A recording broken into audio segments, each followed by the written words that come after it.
नमस्कार किसान भाइयों, एक बार फिर से स्वागत है आपका मेरे YouTube चैनल टेक्निकल फार्मिंग ज्ञान में। दोस्तों, जून माह प्रारंभ हो चुका है और धान की रोपाई भी देश के अलग अलग हिस्सों में प्रारंभ हो चुकी है। तो ऐसे में हम बात करने वाले हैं कि कुछ सावधानियां क्या रखें जिससे हमारे धान की पैदावार उच्चतम हो और लागत भी कम हो। दोस्तों, सबसे पहले तो आप अपने खेत की बार बार गहरी जुताई कराएं 1 से 2 बार, जिससे खरपतवार आने के चांसेस कम हों।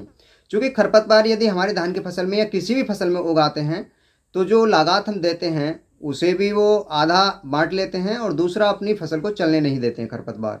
तो इस कारण से खरपतवार की प्रायोरिटी कुछ कम हो, इसलिए आपको गहरी जुताई करानी होती है। धान की रोपाई से पूर्व अपने खेत के अंदर पानी भरते हैं, तो कई स्थानों पर उसे अंतिम जुताई बोलते हैं और कई स्थानों पर उसे बोलते हैं गहन लगाना।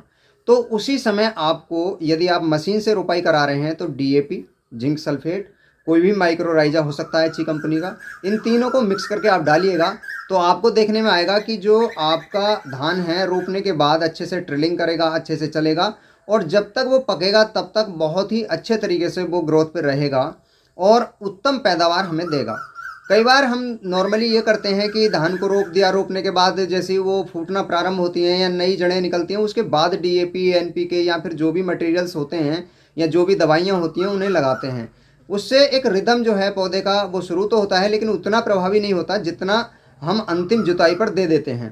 तो दोस्तों, जहाँ पर मशीनों द्वारा रोपाई की जाती है वहाँ तो ये संभव है कि अंतिम जुताई पर हम उसे दे दें, और जहाँ पर हम रोपाई बच्चों द्वारा कराते हैं या फिर खुद करते हैं तो ऐसे में कोई केमिकल यदि हमारे खेत के अंदर पड़ा हुआ है तो वो हमारे शरीर के लिए, हमारी त्वचा के लिए बहुत ज़्यादा हानिकारक होता है।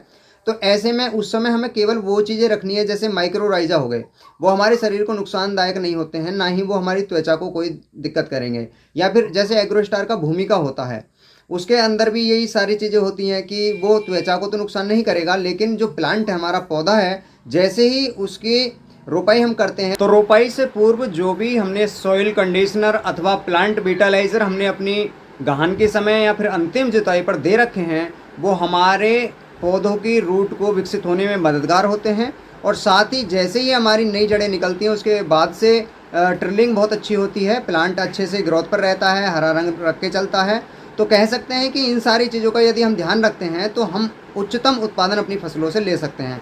दोस्तों, एक चीज़ और विशेष तौर पर ध्यान रखने वाली ये होती है कि यदि हम रोपाई से पूर्व अपने पौधों की जड़ों को उपचारित कर लें प्रोवैक्स थीरम अथवा कार्बेंडाजिम मैनकोजेब जो होता है उसके पाउडर के, उसके घोल के साथ, तो उससे प्रायोरिटी ये होती है कि हमारी फसल के अंदर कम से कम बीमारियां आएंगी, चाहे वो फंगस की हो, चाहे इंसेक्ट से रिलेटेड हो।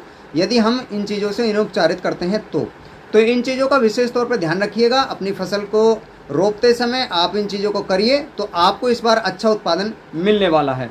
दोस्तों, जानकारी अच्छी लगी हो तो प्लीज़ वीडियो को लाइक करिएगा, कमेंट करिएगा, और यदि आप हमसे जुड़ना चाहते हैं तो हमारे YouTube चैनल को सब्सक्राइब ज़रूर करिएगा। तो आज के वीडियो में केवल इतनी ही जानकारी। नमस्कार।